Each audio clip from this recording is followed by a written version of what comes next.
네, 오늘 말씀 함께 보도록 하겠습니다. 오늘은 일곱 나팔, 요한계시록 8장 6절에서 13절 말씀.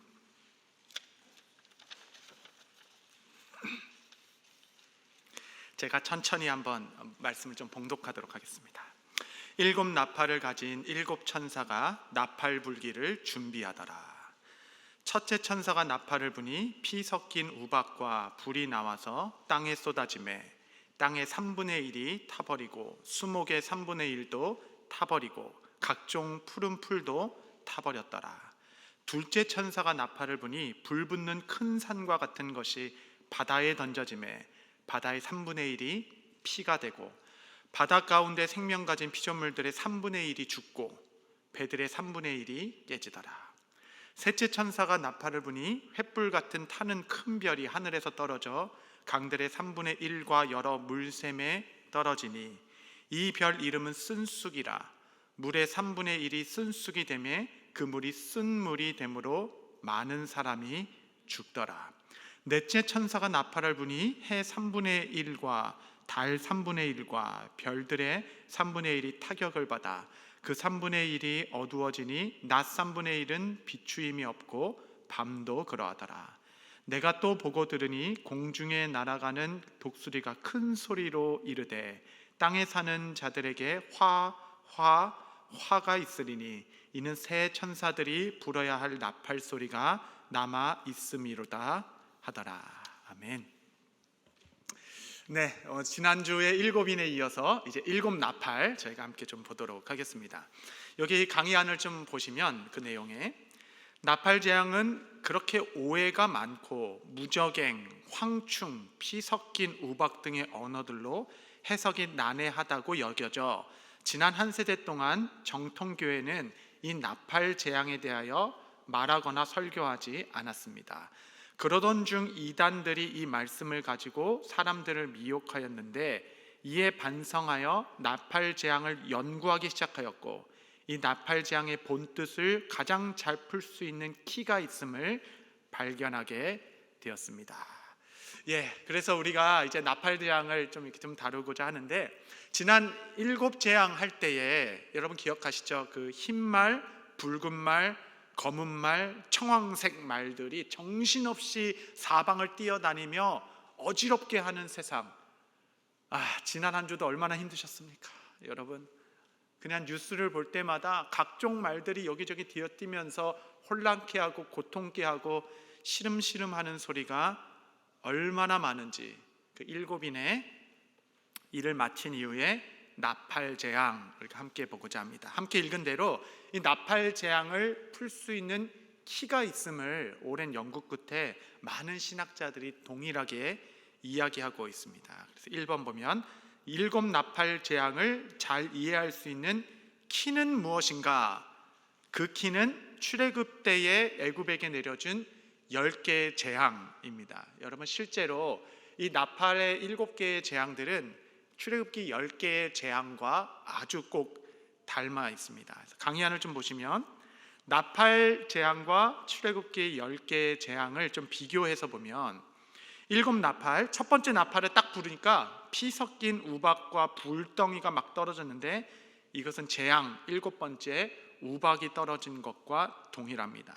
두 번째 나팔은 피로 변한 바다다라고 얘기했는데 첫 번째 출애굽 재앙인 피로 변한 나일강, 세 번째는 물이 쓴물이 된 것도 1번째 재앙과 같고요. 네 번째 나팔 어둠의 재앙인데 재앙 9번째 어두움 출애굽 재앙과 같고 다섯 번째 황충, 이것이 메뚜기입니다. 이것이 재앙 8번 메뚜기 재앙. 여섯째 나팔 보면 군대로 인한 3분의 1이 죽게 되는 일이 일어나는데 그것이 마치 10번째 장자의 죽음의 재앙과 아주 아이덴티컬하죠. 그리고 7번째 나팔은 종말과 구원을 말하고 있습니다. 그래서 이유재 교수님은 이 나팔 재앙은 종말론적 출애굽을 위한 재앙이다 이렇게 얘기했고 웨스트민스터 교수님은 나팔 재앙은 최후의 출애굽이다. 여러분 애굽의 10가지 재앙이 이제 이스라엘 백성의 하나님 백성의 태동하는 시간이었잖아요. 그 태동의 그 고통을 통하여서 언약 백성이라는 백성이 태어나는 사건이었는데, 그것은 그림자였고 구약은 그림자이니까 실제적인 사건은 정말 이 땅의 여러 재앙들을 통하여 하나님의 그 인친 백성들이 태동케 되는, 구원받은 영원한 하나님 나라 백성들이 태동케 되는 재앙의 시간들이다. 우리가 그렇게 이해할 수 있겠습니다. 그래서 이제 첫 번째 나팔부터 네 번째 나팔까지 이렇게 일이 일어나는데, 그 특징 중에 하나가 3분의 1이 무너지는 거예요. 3분의 1. 그렇죠? 어떤 뭐 제한이 있죠. 그러니까 첫 번째 나팔을 불었을 때 땅의 3분의 1, 두 번째는 바다의 3분의 1, 그렇죠? 세 번째는 물의 3분의 1, 네 번째는 천체, 하늘의 3분의 1이 무너졌다, 이렇게 이야기합니다. 이것은 유대인들의 세계관을 이야기하는 거예요. 유대인은 세상을 구성하는 네 가지 요소가 있는데, 땅, 육지, 바다, 물과 천체, 하늘, 이 네 가지로 이해하고 있는데, 이 절대적인 요소들, 하나님이 창조하신 영원히 있을 것 같았던 절대적인 요소들의 3분의 1이 무너져 내리는 것을 네 개의 나팔 조항으로, 나팔 재앙으로 설명하고 있습니다. 여러분, 이것은 마치 일곱 인에 적용하면 네 마리의 말들이 저울을 들고 큰 칼을 들고 사망이란 이름이라는 말들이 정신없이 뛰어다니는 다른 언어의 다른 표현을 하고 있는 것이다 라고 이해할 수 있겠죠. 네 개의 나팔이 이렇게 다 불러진 이후로 잠시 멈춰주고, 잠시 멈춰진 사이에 요한이 환상을 하나 보는데 큰 독수리가 한 마리 나오는 거예요. 큰 독수리가 나오면서 막 날개질을 하면서 호이 호이 이렇게 외치는 겁니다. 화 있을진저 호이, 장례식에 어이어이 하는 그 장례 애곡입니다. 요한계시록 8장 13절 말씀해 보면, 네, 8장 13절 보시면, 내가 또 보고 들으니 공중에 날아가는 독수리가 큰 소리로 이르되 땅에 사는 자들에게 화가 있으리니 이는 새 천사들이 불어야 할 나팔 소리가 남아 있음이로다 하더라. 그러니까 이제 네 개의 나팔을 다 불고 이미 3분의 1이 다 무너졌는데 여전히 애곡하라, 이렇게 호이호이를 외치는 거예요. 화. 그 이유는 아직도 다섯째 나팔, 여섯째 나팔, 일곱째 나팔이 남았도다, 이렇게 이야기하는 것입니다. 여러분, 이 독수리는 어떤 자연계의 경고라고 할 수 있죠. 어떤 선지자의 외침과 같이 이렇게 재앙이 있었으면 앞으로 더 큰 재앙이 있을 것이다, 계속적으로 이 독수리로 대변되는 이 자연계의 어떤 그 목소리, 어떤 예언적 이 경고로 우리 가운데 계속적으로 외쳐주는 겁니다. 이렇게 이제 네 번째 말이 끝난 이후로 다섯 번째 나팔이 불겼을 때 이제 공통점이 있죠. 네 개인 하나시고 다섯, 여섯 이렇게 넘어가듯이 네 개 나팔 하나시고 다섯 번째 나팔이 불기 시작하니까 요한계시록 9장 3절, 5절, 6절 여기 제가 강의 안에 넣어드렸는 또 보시면, 또 황충이 연기 가운데로부터 땅 위에 나오매 그들이 땅 위에 있는 정갈의 권세 같은 권세를 받았더라. 그러나 그들이 죽이지는 못하게 하시고 5살 동안 괴롭게만 하게 하시는데, 그 괴롭게 함은 전갈이 사람을 쏠 때의 괴롭게 함과 같더라. 그 날에는 사람이 죽기를 구하여도 죽지 못하고 죽고 싶으나 죽음이 그를 피하리로다. 이 다섯 번째 나팔을 탁 부니까 이제 그 황충이 무적행에서 이렇게 딱 연기 가운데 막 이 메뚜기 모양을 한 뭐랄까 황충이 확 이렇게 나오게 된 겁니다. 무적행이다. 무적행은 이제 예수님도 말씀하셨죠. 누가복음 8장에 악한 영들의 감옥이 무적행입니다. 그래서 이 군대 이 귀신들이 나와가지고 예수님 앞에 내게 자신은 무적행으로만 가지 않게 해주세요, 막 이렇게 간구하죠. 그래서 돼지떼에 들어가지 않습니까? 거기서 무적행이 나오죠. 문자적으로는 깊은 어둠이라는 뜻입니다. 그 무적행에서 황충들이 나와 전갈과 같은 권세를 가졌다. 혹시 전갈에 쏘여 보신 분 계신지 모르겠네요. 뭐 별로 없겠죠? 예. 저도 모르겠는데 어쨌든 뭐 죽일 권세는 없죠. 전갈에 쏘였다고 뭐 죽지는 않겠지만 정말 죽은 것이 낫다 할 정도의 괴로움을 주나 봅니다. 고통이 대단한 것 같아요. 무적행에서 나온 이 황충이 메뚜기 떼와 같이 전갈같이 사람을 막 찌른다는 것이. 이 황충의 모습이 어떨까요? 그러면 여러분 딱 그럼 어떤 모습이 딱 생각이 나세요?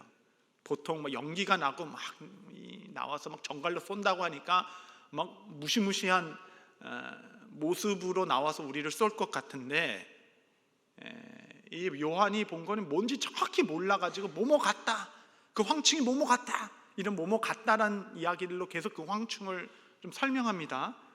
그 설명을 우리가 좀 들어볼 만해요. 우리는 막 무서운 모양으로 황충이 나올 것 같은데 의외로 준수하고 멋지고 화려하고 빛나는 모양으로 그 황충을 설명하는 것이에요. 요한계시록 9장 7절 8절, 황충은 어떤 모습을 하고 있을까 보면 황충들의 모양은 전쟁을 위하여 준비한 말들 같고, 뭐 이렇게 흐리흐리 아주 그냥 그 뭐 이렇게 비리비리한 말들을 전쟁에 준비하겠습니까?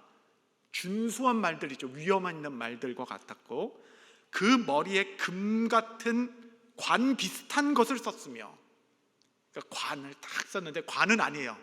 그 관 비슷한 것을 반짝반짝하는 완관 같은 것을 머리에 썼고, 그 얼굴은 사람 얼굴 같은데 그 머리털은 여자의 머리털과 같고 이빨은 사자 이빨과 같다.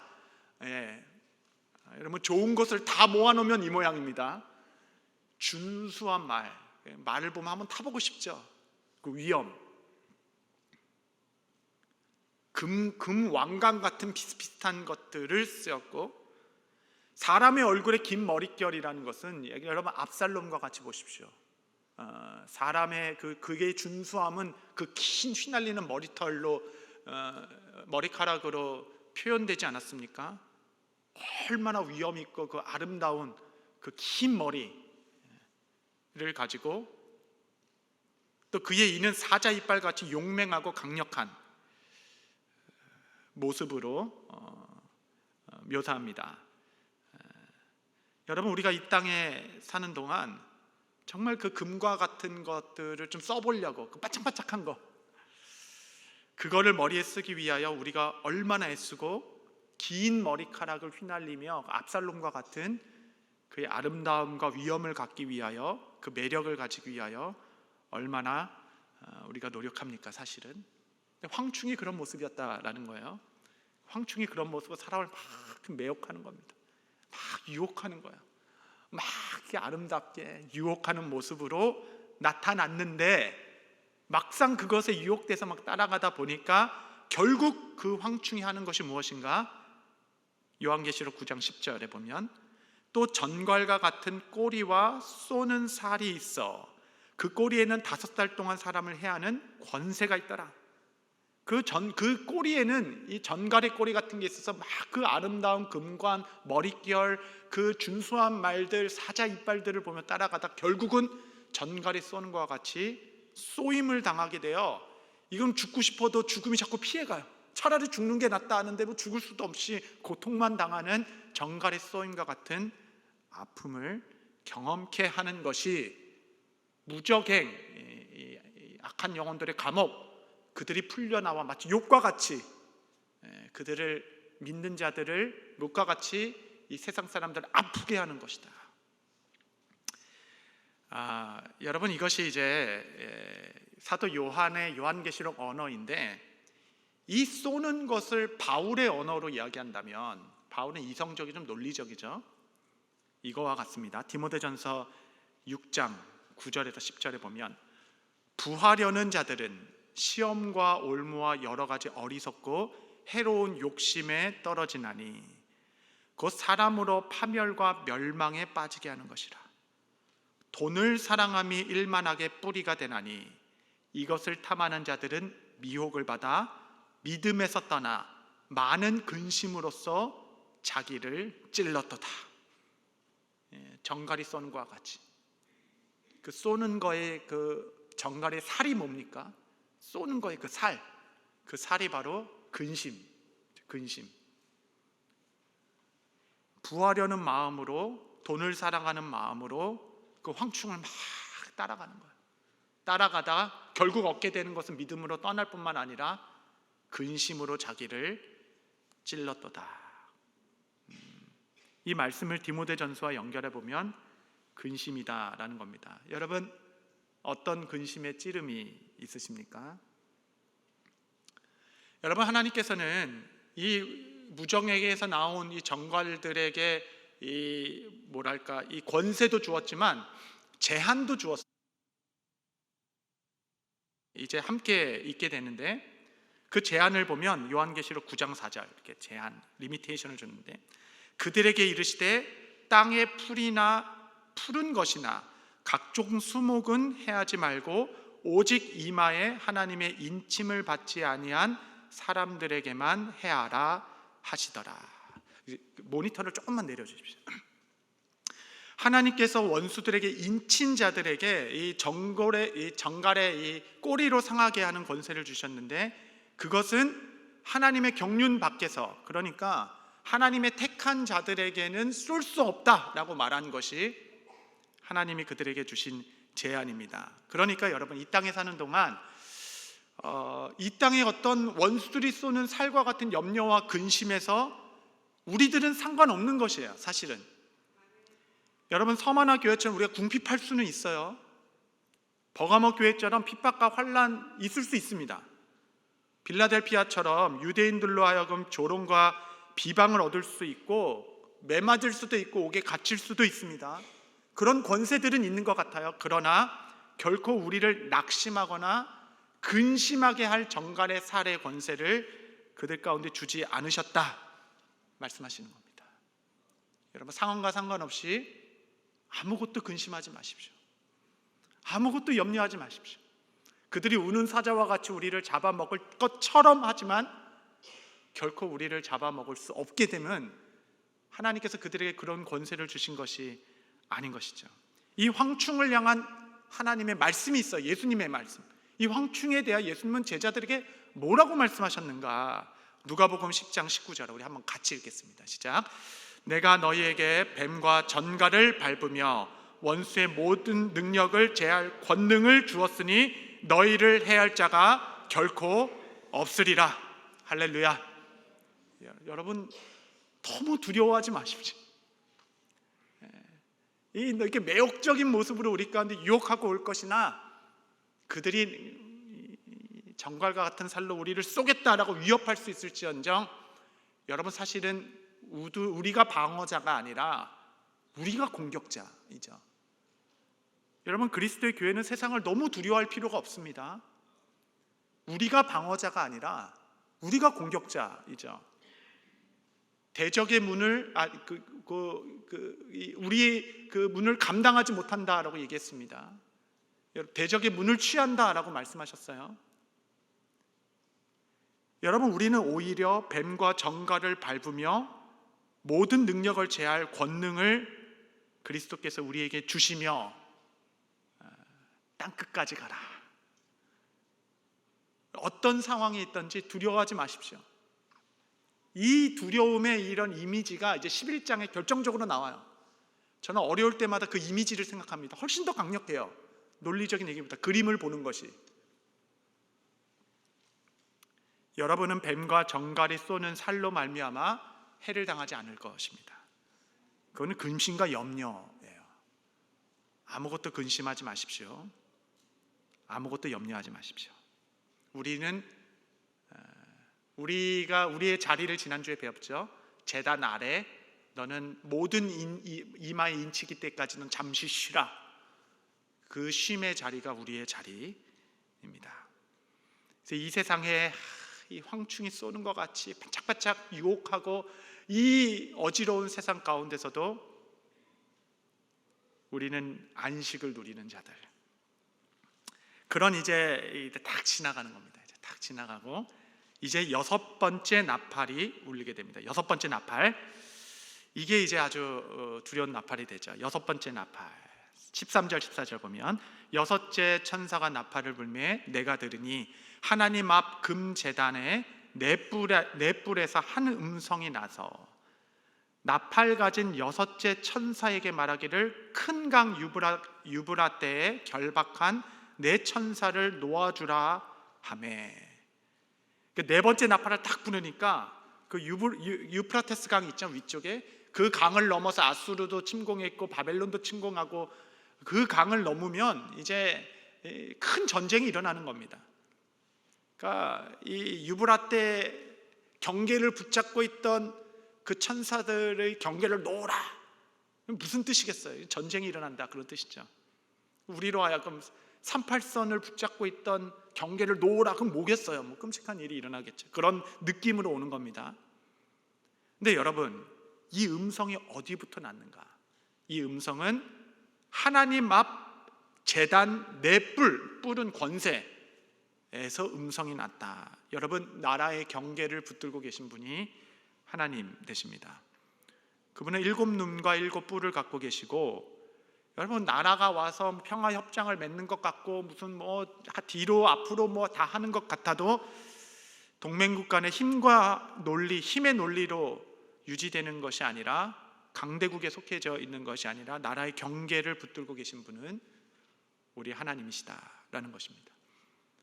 나팔을 부니까 경계를 놓았고 유브라테 강 넘어 2억 명의 기마병들이 침공하기 시작하고 사람들의 3분의 1을 죽이게 되는 여섯 번째 나팔이 불리게 됩니다. 여러분, 이제 이 나팔 재앙의 가장 중요한 부분을 좀 다루고 싶어요. 이 나팔 재앙의 목적이 무엇인가? 이것을 보여주신 목적이 무엇인가? 이것은 무엇이냐면 3분의 1이라는 제한적 영역에서 주어진 심판이라는 겁니다. 이게 아주 나팔 재앙의 아주 강조된 내용이에요. 요한계시록 8장 12절 내용을 좀 천천히 잘 읽어보면 넷째 천사가 나팔을 부니 해 3분의 1, 달 3분의 1, 별들의 3분의 1 이 타격을 받아 그 3분의 1이 어두워지니 낮 3분의 1은 비춤이 없고 밤도 그러하더라. 유브라데 강 넘어 여섯째 나팔의 그 죽음의 재앙도 3분의 1이 죽습니다. 이 제한적인 이 심판, 제한적인 영역에서 하나님께서 재앙을 허락해 주신 것입니다. 왜 이렇게 3분의 1이 강조되어 있을까? 그 이유는 하나님께서 이 재앙적인 이 심판을 통하여 독수리와 같은 이 자연계를 통하여 이 세상 이 사건들을 통하여 계속적으로 경고를 내주신 거예요. 너희가 회개하라. 더 큰 재앙이 올 것이다. 너희가 돌이키라. 계속적으로 우리에게 경고의 메시지를 외치고 있는 그 독수리와 같은 일들이 이 재앙을 통해서 우리는 받고 있는 거죠. 여러분, 제한적 심판을 왜 허락하셨을까? 여러분, 나팔, 성경에서 나팔을 분다는 건 세 가지 용도가 있습니다. 출애굽기 19장에 하나님께서 시내산에 임재하셨을 때 나팔 소리를 들었어요. 하나님의 임재. 두 번째는 전쟁에 나아갈 때 나팔을 불었습니다. 여리고성에 약간 나팔을 확 불었을 때 이제 전쟁에 나가게 됐고, 세 번째가 회개를 촉구할 때 나팔을 부르기 시작했어요. 에스겔서 33장 3절 4절 그 사람이 그 땅에 칼이 임함을 보고 나팔을 불어 막 나팔을 불어서 백성들에게 경고하되 그들이 나팔 소리를 듣고도 정신 차리지 아니하므로 그 임하는 칼에 제거함을 당하면 그 피가 자기의 머리로 돌아갈 것이라. 그러니까 3분의 1이 다 무너지고 바다의 3분의 1이 다 부서지고 땅의 3분의 1이 무너지고 3분의 1이 정갈이 쏘인 것 같이 금실 아픔을 경하고 3분의 1이 그냥 대낮에 156명이라는 사람이 갑자기 죽게 되는 이런 전무후무한, 이걸 누가 믿겠어요? 나중에 글로 적는다면. 여러분, 믿을 수 있겠습니까? 이렇게 하나님 창조의 3분의 1이 거의 무너진 것 같은 일이 있어 독수리와 같은 자가 호이호이 하면서 애국의 소리를 내어도 나팔을 불어도 회개하지 아니하는 이 세상. 여러분, 그래서 성경은 6개 나팔을 분 결론을 이렇게 이야기합니다. 6개 나팔을 다 불었어요. 그 결론이 무엇인가? 이게 아주 중요한 말씀입니다. 요한계시록 9장 20절 21절에 보면 이 재앙에 죽지 않고 남은 사람들은 3분의 2죠. 손으로 행한 일을 회개하지 아니하고 오히려 여러 귀신과 또는 보거나 듣거나 다니거나 하지 못하는 금은동의 목석의 우상들에게 절하고 또 그 살인과 복술과 음행과 도둑질을 회개하지 아니하더라. 여러분, 이것이 6번째 나팔의 결론입니다. 나팔 재앙을 왜 주셨을까요? 왜 독수리를 날게 하며 호이호이? 여러분, 4마리의 말들이 그냥 정신없이 그냥 이 세상을 휘젓고 다니는 이 모든 소리가 나팔 소리 아니겠습니까? 더 큰 재앙이 올 것이다. 그럼에도 전갈이 쏘는 것 같은 영혼의 아픔을 경험해도 죽지 못해 산다라고 눈물을 뚝뚝 흘리는 삶을 살지라도 제한적인 영역에서 전쟁이 일어나가지고 수많은 사람들이 죽고 지진과 기근으로 한순간에 한 도시 자체가 무너져도 물이 땅을 범람하기 시작하여서 한 나라를 다 휩쓸어가도 나는 3분의 2니까 내가 당한 재앙 아니니까 여전히 아무리 나팔을 불어도 회개하지 아니하더라. 이것이 6 나팔의 결론인 것이에요.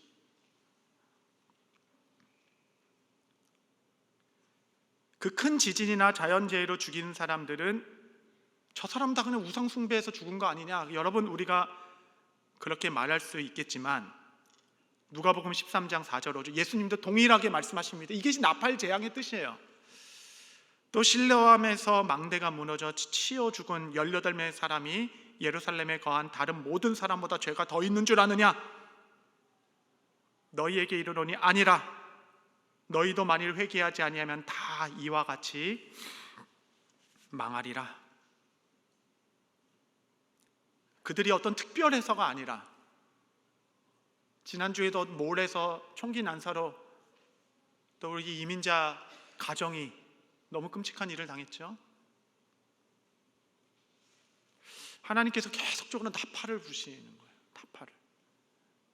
여러분, 근데 6째 나팔이 불기까지 지구 3분의 1이 무너져도 사람들은 회개하지 않습니다.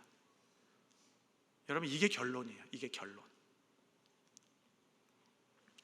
그리고 이제 6번째 나팔과 7번째 나팔. 우리는 지금 이 6번째와 7번째 사이에 살고 있는 거예요. 7번째 나팔이 불면 이제 다 끝납니다. 이제 경기 끝나는 거예요. 역사가 끝납니다. 여러분, 이렇게 하나님께서 지구 3분의 1이 무너져도 회개하지 아니하고 여전히 패역한 자들에게 10장 11장에 2가지 막간이 있어요. 7번째 나팔이 불기 전에 6번째 나팔까지는 불렸어요. 7번째 나팔이 불기 전에 9장에서 끝납니다. 10장 11장에 2 이야기를 끼워 넣은 것입니다. 우리는 지금 10장 11장의 삶을 살고 있는 거예요.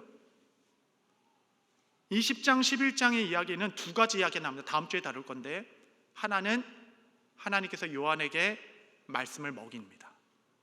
너는 이 말씀을 먹어라. 다시. 그 말씀이 입에서는 꿀같이 달았는데 뱃속에 들어가니까 너무 썼어요. 그리고 그를 보내 다시 이 말씀을 전하라. 그 첫 번째 10장의 내용. 11장에 나오는 권세를 받은 2 증인이 나옵니다. 2 증인. 여러분, 이 2 증인은 교회입니다. 2-3 사람이 모인 곳에 함께하리라. 2-3 사람이 증인이 있으면 그 말이 참되도다. 율법적으로 증언이 되는 거죠. 혼자는 교회가 될 수 없습니다. 2명부터는 교회가 될 수 있어요. 여러분, 2 증인이 있는 교회가 11장에 이 땅에서 이 권세를 받은 황충과 전쟁을 하게 됩니다. 그 11장에 그래픽으로 그려져 있어요. 여러분, 지구의 3분의 1이 무너져도 아무도 회개하지 않는 그 마지막 때의 막간에 하나님께서는 말씀을 사람들에게 먹여주시고 교회를 통하여 인친자들을 부르시는 거예요. 여러분, 세상 다 무너져도 회개 안 합니다. 여러분, 지진이 나서 우리가 절반이 무너진다 하더라도 그때 잠깐 할지 모르지만 아무도 회개 안 합니다. 여러분, 그렇게 될 수 있는 것이 아니에요. 주님께서는 이때에 말씀을 먹인 종들과 교회를 통하여 하나님께서 그의 백성들을 회개케 하시는 일들을 하게 합니다. 여러분, 교회는 그런 것입니다. 우리는 이러한 사명을 갖고 있는 자입니다. 여러분, 교회는 하나님께서 우리로 하여금 이 마지막 때, 마지막 7번째 나팔이 불게 되는 그날까지 두 증인을 이 땅에 놓으시며 하나님께서 광야에 살게 하셨어요. 교회를 광야로 내쫓으셨습니다. 거기서 자라나게 훈련시키시다, 이렇게 나와요. 그 내용이 얼마나 깊고 마음에 와닿는지 모릅니다. 교회를 광야에서 지나게 하시며 뱀과 같은 원수들과 대결을 벌이며 하나님의 뜻을 이루는 자들로 삼게 하셨습니다. 그리고 결론, 7번째 나팔이 불었을 때 어떤 일이 일어나는가 함께 보겠습니다. 11장 15절에서 19절. 말씀이 있나요? 없나요? 교재에 있죠, 강의 안에. 제가 천천히 읽겠습니다.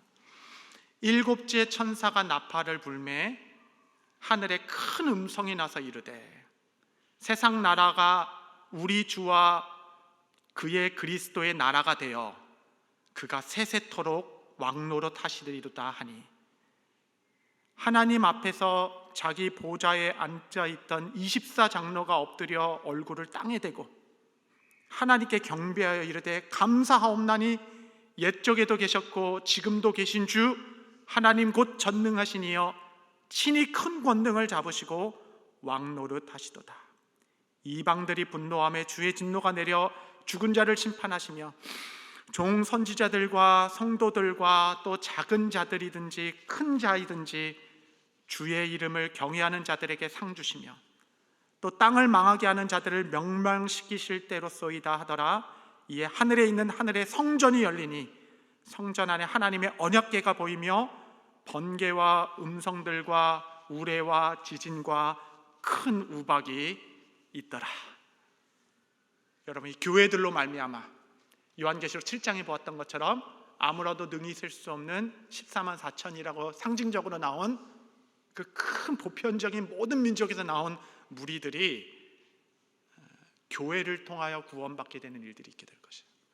말씀을 먹게 하신 그 종들의 입술을 통하여 너는 그래도 다시 예언해야 할지라, 꿈쩍도 하지 않은 세상 같지만 말씀을 먹고 전하는 많은 선교사의 걸음걸음, 전도자의 걸음걸음, 두 증인을 세운 교회를 통하여 주님께서는 전도에 미련한 방법으로 주의 인친자들을 부르기 시작하고 마지막 7번째 나팔이 불렀을 때 그 셀 수 없는 수많은 무리와 함께 주님을 예배하는 그 마지막 날을 우리는 맞이하게 될 것입니다. 사랑하는 성도 여러분, 말씀을 좀 정리하면서 이게 교회입니다. 교회를 하다 보면 때로 지칠 때가 있죠. 이 일을 사역을 하면서 때로는 좀 어려울 때도 있고 영적으로 다운될 때도 있지만 여러분, 이것이 교회이기에 또 한 번 우리가 힘을 내는 것이에요. 주님의 마지막 나팔을 불리는 그날까지 우리는 다시 한번 힘을 내어 이 천국 복음을 땅 끝까지 힘있게 생명 있는 동안 전하자. 아무리 재앙이 나고 전쟁이 나도 돌아오지 않은 백성이 이 전도에 미련한 방법으로 하나님께서 한 영혼 한 영혼을 부르신다 하시니 우리가 힘써 사람을 세워 파송하고 우리가 힘써 전하자. 그런 교회가 되는데 다시 한번 우리의 삶을 드리기로 결정하는 것입니다. 동시에 여러분 꼭 기억하십시오. 사탄은 여러분에게 근심하게 할 권세는 주지 않으셨습니다. 아무것도 염려하지 마십시오. 아무것도 두려워하지 마십시오. 어떤 상황이 있든지 주님께서는 여러분을 아십니다. 주님께서 먼저 그의 나라와 의를 구하며 그 어떠한 하나님께서 우리가 늘 함께 하시며 눈동자와 같이 보호하시며 이 소명을 다하도록 우리를 붙들어 주실 때는 여러분 이 땅에 금관 같은 것을 쓰는 것들 따라가지 마시고, 같은 것, 금관 쓴 적이 없어요. 황충은 우리가 보좌 앞에 섰을 때 24장로들과 함께 우리는 스테파노스 금관을 쓰며 그날 거기서 주님을 예배하는 날이 속히 올 것입니다. 인생이 길다 한들 100년 아니겠습니까? 활같이 지나는 인생, 주 앞에 서는 그 한날을 믿음으로 바라보며 우리의 삶을 교회와 함께 복음을 위하여 헌신하여 나아갈 때 하나님께서 우리를 통해 행하실 이 땅의 마지막 일들을 기대하고 함께 동참하는 새벽 이슬과 같은 주의 헌신자들 모두 되시기를 바랍니다.